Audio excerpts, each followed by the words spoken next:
ఇప్పుడు 180 రకాల రామాయణాలు ఉన్నాయండి మన దేశంలో. 180 రకాల రామాయణాల్లో ఎన్నో విశేషాలు రకరకాలుగా ఉన్నాయి. ఇటువంటి రామాయణాలన్నిటికీ ఆధారం రామకథ.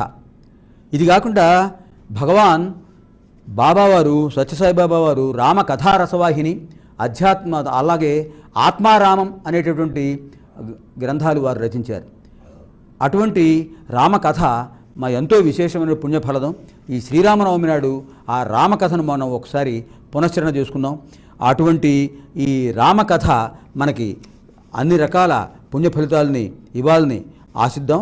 అంతేకాకుండా మనం ఇవాళ ఋగ్వేదంలో చెప్పుకున్న మిత్ర సూక్తంలో మనకు ఆదిత్య హృదయం ఉన్నది. ఆదిత్య హృదయం మంత్రంలో మనం ఆదిత్యుడి యొక్క తేజస్సును శ్రీరాముడు ఏ విధంగా పొందాడు, ఇక్కడ ఏమైంది, రామరావణ యుద్ధం జరుగుతోందండి. రావణాసురుని సంహరించడానికి రాముడు అన్ని విధాలుగా ప్రయత్నం చేస్తున్నాడు. దేవేంద్రుడు ప్రత్యేకంగా తన రథాన్ని పంపించేట రాముడికి ఇవ్వడం, సహాయం చేయడం కోసం. అలాగే ఆ రథసారథి మాతలి కూడా వచ్చాడు. ఇంద్రుడి యొక్క రథసారథి మాతలి ఆ ఇంద్రుడి యొక్క రథాన్ని తీసుకుని ఆ యుద్ధభూమికి వచ్చాడు. ఆ రథం మీద ఎక్కాడు శ్రీరాముడు. కారణం ఏంటంటే ఈ రావణాసురుడు తన రథం మీద ఉండి ఆకాశ మార్గంలోకి వెళ్ళి యుద్ధం చేస్తున్నాడు. మరి అటువంటి స్థితిలో శ్రీరాముడు కూడా అతనితో సమాన స్థాయిలో ఉండాలి కనుక ఆ ఇంద్రుడు రథం పంపించాడు. అలాగే అంతకు ముందుగానే రాముడు వనవాసం చేసేటప్పుడే మొట్టమొదట ఆయనకు అగస్త్య మహర్షి కొన్ని ఆయుధాలు ఇస్తాడు.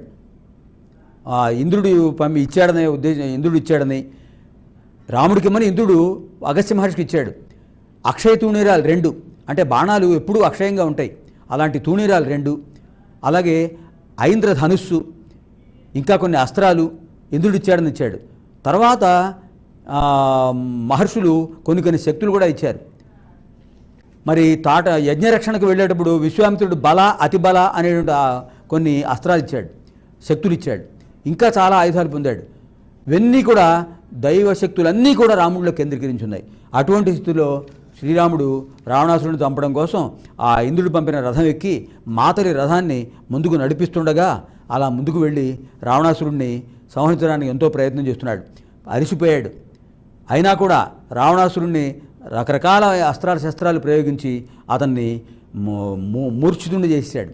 రావణాసురుడు మూర్ఛపడిపోయాడు. ఆ మూర్ఛపడిన రావణాసురుడిని రక్షించడం కోసం ఆ రథసారథి రావణాసురుడిని తీసుకువెళ్ళిపోయాడు. ఆ యుద్ధభూమి నుంచి వెనక్కి తీసుకెళ్ళేటప్పటికి ఆ మధ్యలో తేరుకునేవాడు మూర్ఛలోంచి తేరుకుని, ఎందుకు నన్ను ఇలా తీసుకొచ్చావు, యుద్ధభూమిలోంచి వెనక్కి రావడం పిరికిబంద లక్షణం, మళ్ళీ తీసుకువెళ్ళని సారథిని నిందిస్తాడు.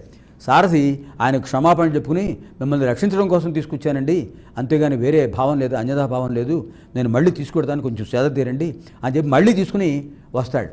అటువంటి స్థితిలో మళ్ళీ వచ్చేటప్పటికి వీడిని చూసి శ్రీరాముడు, ఎందుకంటే ఆయన ఎంత పరిపూర్ణ అవతారి అయినా మానవ రూపంలో ఉన్నాడు కనుక మానవ లక్షణాలు కొన్ని ఉంటాయి కనుక ఆయన కొంచెం నిరుత్సాహానికి గురయ్యాడు శ్రీరాముడు. అటువంటి స్థితిలో అగస్త్యుడు ప్రత్యక్షమై, నాయనా రామచంద్ర, నేను నీకు ఆదిత్య హృదయాన్ని ఉపదేశిస్తాను. ఈ ఆదిత్య హృదయాన్ని 3 సార్లు నువ్వు జపించడం వల్ల ఆ సూర్యభగవానుడి యొక్క శక్తి నీకు వస్తుంది. సూర్యభగవానుడిలో ఎంత శక్తి ఉందండి. బుద్ధి, బలం, యశోధైర్యం, నిర్భయత్వం, అరోగత, అజాడ్యం, వాక్పటుత్వం ఇవన్నీ కూడా సూర్యభగవానుడు తన శిష్యుడికి ఇచ్చాడు. ఆ సూర్యభగవానుడు మనం ఇవన్నీ పొందుతున్నాం. ఆ సూర్యభగవానుడు ఇవన్నీ ఇస్తాడు అని చెప్పి అగస్త్యుడు ఆయనకు ఆదిత్య హృదయం ఉపదేశించి చెప్పాడు, నాయనా, ఒక దర్భాసనం మీద కూర్చో, తూర్పు దిక్కుకు తిరిగి కూర్చో. తూర్పు ఇంద్రుడి యొక్క దిక్కు, విజయానికి ప్రతీక. తూర్పు దిక్కుకు తిరిగి కూర్చో. 3 సార్లు ఆచమనం. ఓం అపవిత్ర పవిత్రోవా సర్వ అవస్థాంగోతోపివా యస్మరేత్పుండరి ఏకాక్షం సభాఖ్యాభ్యంతర శుచి అని 3 సార్లు మార్జనం చేసుకో. ఆ పవిత్రమైన జలంతో శరీరాన్ని పరిశుద్ధం చేసుకో. తర్వాత కంఠం పరిశుద్ధం చేసుకో. ఓం కేశవాయ స్వాహ, ఓం నారాయణ స్వాహ, ఓం మాధవాయ స్వాహ అని 3 సార్లు కంఠాన్ని శుద్ధి చేసుకో, పవిత్రం చేసుకో. అలా సమంకాయ శిరోగ్రీవం అన్నట్లుగా సరిగ్గా కూర్చుని నేను ఉపదేశించిన ఈ ఆదిత్య హృదయాన్ని 3 సార్లు జపం చేయి. 3 సార్లు జపం చేయి. ఆ సూర్యభగవానుడి యొక్క అనుగ్రహం పొందు. తప్పకుండా నువ్వు ఈ రావణాసురుని సంహరిస్తావు అని చెప్పాడు ఆ అగస్త్య మహర్షి. ఆ విధంగా అగస్త్య మహర్షి చెప్పినట్లుగానే ఆ ఆదిత్య హృదయాన్ని 3 సార్లు జపం చేసి, ఆయన పరిపూర్ణ అవతారం, ఆయనకి ఎందుకంటే ఈ జపాలు తపాలు? ఆయనకు తెలియక అగస్త్యుడు చెప్పాడా? ఇంతకుముందు చెప్పుకున్న విషయం మళ్ళీ ఒకసారి గుర్తు చేస్తున్నాను. ఇవన్నీ కూడా మన కోసం అండి.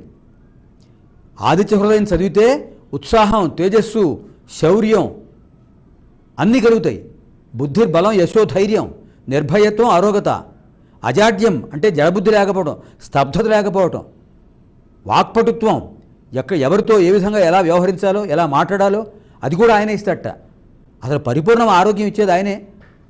చాలాసార్లు చెప్పుకున్నాం, ఆరోగ్యం భాస్కరాదిచ్చేత్, జ్ఞానం ఇచ్చేత్ హుతాశనాత్, ఐశ్వర్యమీశ్వరాదిచ్చేత్, మోక్షం ఇచ్చేత్ జనార్దనాత్. ఎవరిని ఏం అడగాలో తెలిసిందే, ఋషులు చెప్పారు. వేదవ్యాసుడు మనకు అందించిన విశేషాంశాలు, భారతీయ సంస్కృతి కార్యక్రమాలు ఉన్నాయి కూడా దాని కార్యక్రమంలో విశేషాలు. అంచేత ఆ విధంగా తీసుకోవాలి. అలా ఆ మంత్రాన్ని జపించి ఆయన అగస్త్యుడు చెప్పిన విధంగా ఆ మరుక్షణంలో మళ్ళీ సిద్ధమయ్యాడు యుద్ధానికి. అలా సంహరిస్తుంటే 3 సార్లు శిరస్సును ఖండించిన మళ్ళీ రావణాసురుడి శిరస్సును మళ్ళీ వస్తున్నాయట. ఇలా వస్తుంటే ఆయన ఏ విధంగా సంహరించాలి వీడిని అనుకుంటుంటే మాతరు చెప్పాడు, మహానుభావ, మీరు విష్ణు స్వరూపులు, విష్ణుమూర్తి మీరే, మీరు ఒకసారి నారాయణాంశ, ఒకసారి మిమ్మల్ని మీరు జ్ఞాపకం చేసుకోండి. ఎందుకు మీ చిన్న విషయానికి కంగారు పడుతున్నారు? బ్రహ్మాస్త్రం వేయండి, ఇంతవరకు మీరు ప్రయోగించలేదు, ఆ బ్రహ్మాస్త్రం వేయండి, మీకు క్షణంలో కార్యసిద్ధి అవుతుంది అని చెప్పగానే ఆదిత్య హృదయాన్ని స్మరించుకుంటూ సూర్యుడిని తన ఆజ్ఞాచక్రంలో ధ్యానం చేసుకుంటూ ఒక్కసారిగా చెప్పాడు, ప్రయోగించాడు. రావణాసుర సంహారం అయిపోయింది. శుభం భవతు.